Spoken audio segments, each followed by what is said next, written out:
Hello friends, आज के इस वीडियो में हम लोग सीखेंगे C++ के अंदर इनडायरेक्ट रिकर्सिव फंक्शन को बनाना to calculate the factorial of a number. और यहाँ पे भी दो अलग अलग हम लोग तरीका सीखेंगे, एक विदाउट प्रोटोटाइप डिक्लेरेशन और एक विथ प्रोटोटाइप डिक्लेरेशन। उम्मीद करता हूँ इससे पहले के वीडियो को आप लोगों ने देखा होगा जो कि डायरेक्ट रिकर्सिव फंक्शन के ऊपर था। देखो यहाँ पे भी कॉन्सेप्ट जो है ना सेम है। 5 का फैक्टोरियल को आप लिख सकते हो 5 इंटू 4 का फैक्टोरियल, फिर 4 के फैक्टोरियल को आप लिख सकते हो 4 इंटू 3 का factorial and so on. Finally 0 का फैक्टोरियल जो होता है वो 1 होता है। This is the end point. लेकिन जहां डायरेक्ट रिकर्सिव फंक्शन में फंक्शन खुद को अपने बॉडी के अंदर से कॉल करता है, वहीं इनडायरेक्ट रिकर्सिव फंक्शन में अगर मान लो फंक्शन ए है तो वो अनदर फंक्शन बी को कॉल करता है और फंक्शन बी जो है ना वो वापस से फंक्शन ए को कॉल करता है। अगर दो फंक्शन है तो आप चाहो तो दो से ज्यादा फंक्शन भी यूज कर सकते हो, ए बी सी, जहां ए बी को कॉल करेगा, बी सी को कॉल करेगा और सी अगेन ए को कॉल करेगा। मतलब कि साइक्लिक होना चाहिए डिपेंडेंसी। ठीक है, तो यहां पे हम लोग दो ही फंक्शन को यूज करके देखेंगे इस कॉन्सेप्ट को। काफी अच्छा वीडियो है, इंफॉर्मेटिव रहेगा, ध्यान से देखिएगा, वीडियो के लास्ट तक बने रहेंगे। आप देख रहे हैं आपका अपना YouTube channel coding with Cybotech. देखो यहाँ पे मैं एक नम नाम का वेरिएबल ले लेता हूं ताकि यूजर को मैं मैसेज देके इनपुट यहाँ लेके रख सकूं। चलो यूजर को मैंने मैसेज दे दिया कि प्लीज इंटर एनी इंटीजर, है ना। चलो ये तो हो गया। सी इन नम में मैंने इनपुट ले लिया। अब दो तरीका, बहुत ध्यान से समझिए। वे नंबर वन में मैं लिखता हूं सीधा कि भाई सी आउट न्यू लाइन में फैक्टोरियल ऑफ, और कहां आपका ओरिजिनल नंबर है भाई, तो नम में है। ओके इज, और यहां पे आप मान लो माई फैक्ट का आपने एक माई फैक्ट नाम का फंक्शन बनाया, आप नम को पास कर देते हो। ये सिंपल सा कॉन्सेप्ट है। देखो यहां पे माई फैक्ट को मैंने कॉल किया है।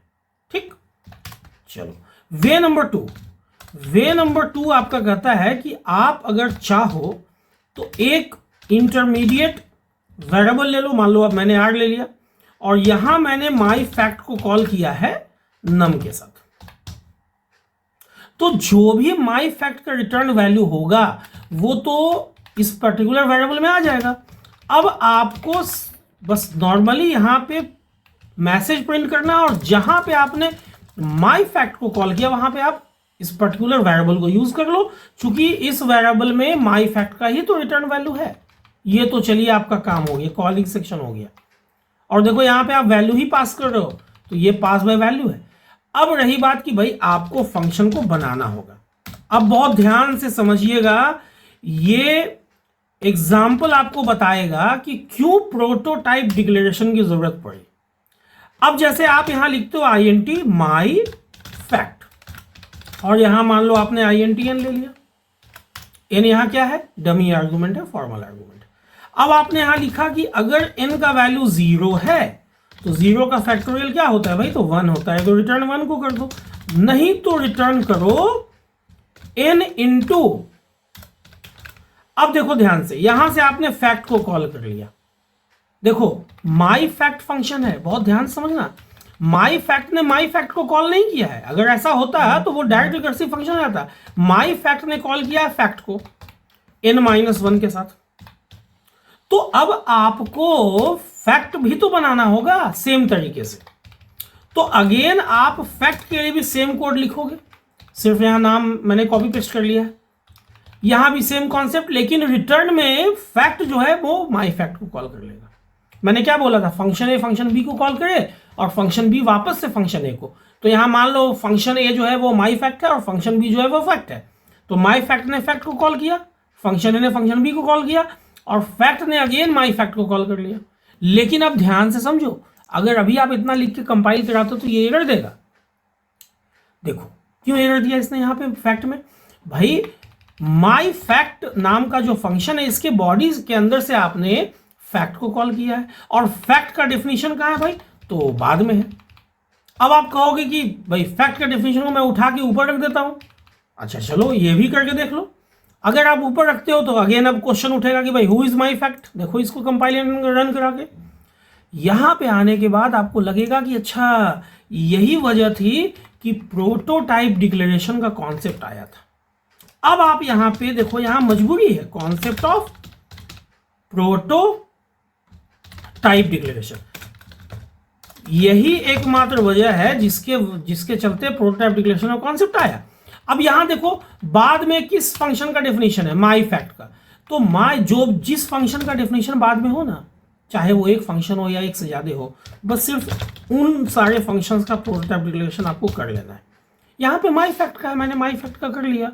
अब देखो यहां से कंपाइल एंड रन, चूंकि फैक्ट पहले है माई फैक्ट बाद में है, इसलिए मैंने माई फैक्ट का किया। अगर माई फैक्ट पहले होता और फैक्ट बाद में होता तो मैं फैक्ट का करता। अभी मैं उसको भी दिखा देता हूं, देखो 5W120 आ रहा है दो अलग अलग तरीके से। अगर सपोज कि यहां आप फैक्ट को ही बाद में रख देते, ऐसा भी तो हो सकता है ना, तो चलो यहां पे फिर माई फैक्ट का प्रोटोटाइप डिक्लेरेशन नहीं चाहिए, क्योंकि जब माई फैक्ट तो इसको मिल ही जाएगा शुरू में, यहां इसको चाहिए प्रोटोटाइप डिक्लेरेशन किसका, फैक्ट का। देखो ध्यान से, सेम कॉन्सेप्ट है। अभी देखो मैं यहां पे आप लोगों को इनपुट करके दिखाता हूं। मैं सपोज मैंने 6 डाला, तो देखो 6 का कितना आ रहा है, 720 आ रहा है, जो ठीक ठाक रिजल्ट, हाँ ठीक है रिजल्ट है। लेकिन अगर फंक्शन डेफिनेशन को ही आप यहां से हटा लो, मेन के नीचे आप रख दो, अब तो भाई दोनों डेफिनेशन बाद में है। तो आप अगर यहां पे, चलो देखो मैं इसको हटा देता हूं, अगर अभी आप ऐसे इसको एग्जीक्यूट कराते हो तो ये तो एरर देगा, क्योंकि इसको तो माई फैक्ट मिल नहीं रहा है। अच्छा तो चलो कोई बात नहीं है, मैं यहां पे माई फैक्ट का ही सिर्फ प्रोटोटाइप डिक्लेरेशन करता हूं। तो फिर क्वेश्चन उठेगा कि हु इज फैक्ट, क्योंकि फैक्ट भी तो कॉल हो रहा है ना। तो आपको दोनों फंक्शन का प्रोटोटाइप डिक्लेरेशन यूज करना होगा, जो कि मैंने देखो यहां पे कर दिया अभी। अब आप इसको कंपाइल एंड रन कराओ, देखो ये काम करेगा। अब सपोज मैंने 10 डाला, देखो 10 का आ रहा है ना। तो ये आपका रहा इनडायरेक्ट रिकर्सिव फंक्शन का कॉन्सेप्ट। उम्मीद करता हूं कि आज की इस वीडियो को देखने के बाद आप लोगों का कॉन्सेप्ट जो इनडायरेक्ट रिकर्सिव फंक्शन का है ये क्लियर हो गया होगा। वीडियो आप लोगों को अच्छी लगी होगी, अगर वीडियो अच्छी लगी हो, नॉलेजेबल लगी हो, इन्फॉर्मेटिव लगी हो, तो वीडियो को लाइक और शेयर करना ना भूलें। दोस्तों के बीच वीडियो को पहुंचाएं ताकि उन लोगों का भी कॉन्सेप्ट क्लियर हो। अगर चैनल पर नए आए हैं या चैनल के वीडियोस को देख रहे हैं लेकिन अभी तक चैनल को सब्सक्राइब नहीं किया है, तो चैनल को सब्सक्राइब कर दो और बेल बटन को जरूर से हिट करें, ताकि जो भी वीडियो मैं अपलोड करूं उसका नोटिफिकेशन आप लोगों से मिस ना हो, ताकि वीडियो मिस ना हो।